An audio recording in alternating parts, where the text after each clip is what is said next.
Buhay na buhay talaga ang fans ni Paolo Avellino at Kim Chiu. At atat silang magtambal ulit ang dalawa sa isang romantic action drama.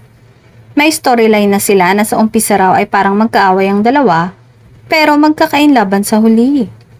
Dapat ay maghanap sila ng bagong kwento para kina Kim Pao na mas tatangkilikin ng kanilang fans.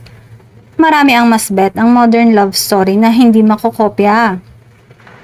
Diba kopyahan ng labanan ngayon?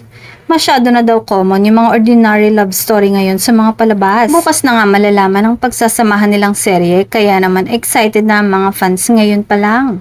At kanya-kanyang hula na kung tungkol sa proyekto o sa kanilang relasyon ang aaminin. Samantala, tungkol naman sa personal na buhay ng Kim Pao.